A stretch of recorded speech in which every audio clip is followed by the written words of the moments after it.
Hello there. It has not taken David Cameron long to default to his normal anti-Brexit position. He's calling for closer relations with the European Union.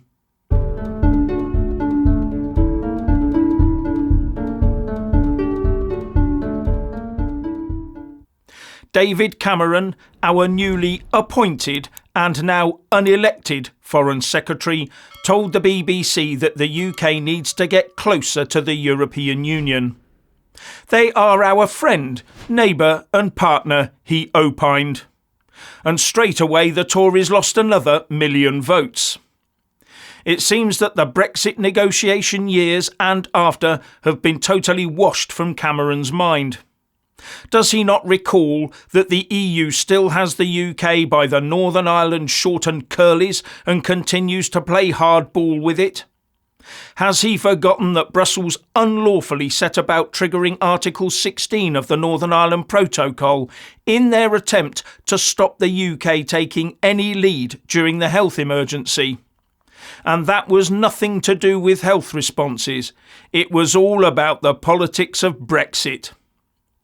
And then there's the threat by them to switch off electricity to the Channel Islands unless France got more of our fishing boat licences. But all that has passed Cameron by. He is now insisting that the UK acts as a friend, a neighbour and the best possible partner. Well, the EU has been acting like a bad theatre actor, as if it is our best buddy, etc. But Cameron pointed at the Ukraine situation as an example. There's no doubt that Britain is the leading European power in helping Ukraine. I heard that over and over again from the President downwards, he said. But we're doing that in partnership with our European colleagues, so I think we can make friend, neighbour and partner work, and I'm determined to do so. That was Brexit UK leading the way on Ukraine then, with the EU reluctantly following. Does Cameron not think that the likes of Germany wouldn't, in the final analysis, drop Ukraine in favour of endless cheap Russian gas? A lot of those countries in the EU that are also NATO member states were very wobbly about spending the NATO-required 2% of GDP on defence, let alone stepping forward with even more to stop a European war developing further.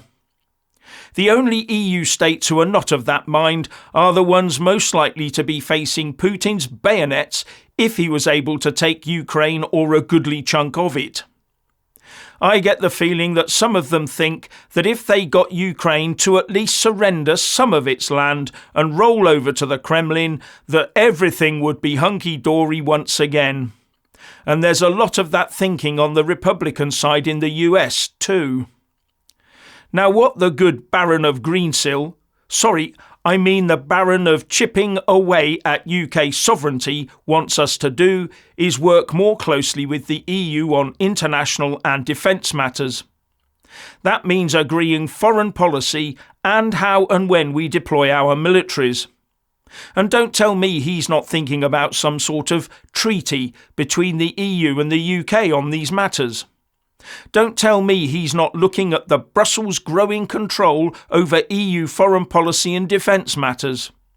Don't tell me he hasn't set his sights on getting the UK entangled in the bloc's PESCO arrangements, the permanent structured cooperation military setup.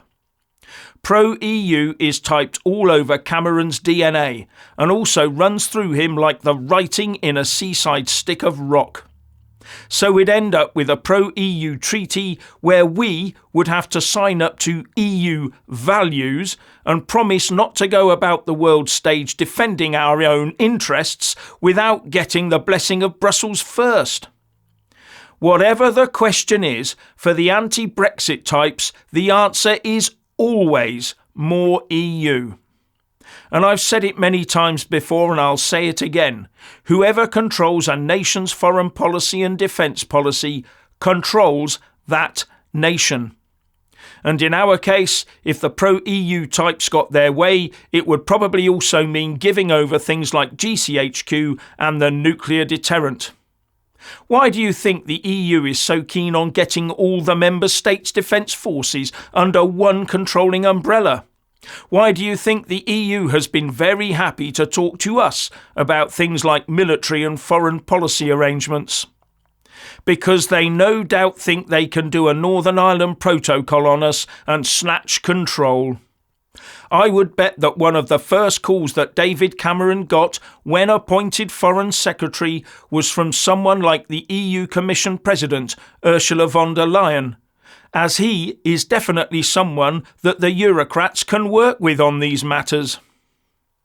Well, in the run-up to when Keir Starmer's Labour mob get in and basically take a wrecking ball to the ruin the Tories left the country in by turning it into a woke socialist nightmare. At least some Brexiteer Tories are speaking out against the direction the newly appointed Lord wants to take us in.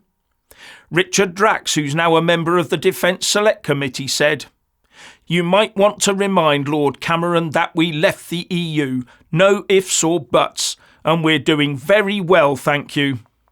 I hope that Lord Cameron's comments are not in any way reigniting the Brexit debate, because that would be entirely wrong. When he got appointed, I wonder how many of Cameron's old anti-Brexit chums phoned him up and asked him what the rejoin plan was. While another Tory MP, Michael Fabricant, said, "His statement simply reinforces the concerns of those voters who think David Cameron hasn't moved on from the referendum." Well, there are quite a few people out there who haven't moved on from the referendum, and they're littering about social media, still pushing out pro-rejoin messages, hoping to convince people that we need to join the Euro and the Schengen area to be happy. Because they are two of the requirements for new EU member states.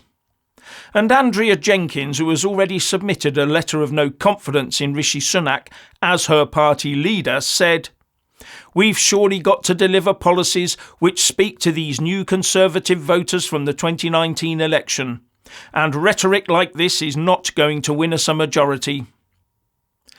Anyway, it seems that David Cameron also wants to engage with the Chinese, or should I say with the Chinese Communist Party, because they do run the show. His take is that we must engage with China so as to solve the climate change problem.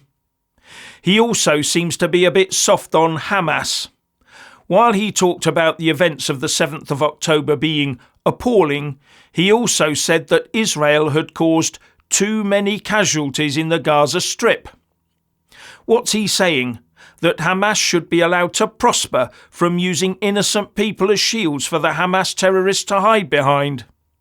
That the Israelis should halt their defensive measures to allow more rockets to be fired at them, or just be forced to sit on their hands and wait for the next murderous Hamas incursion into Israel?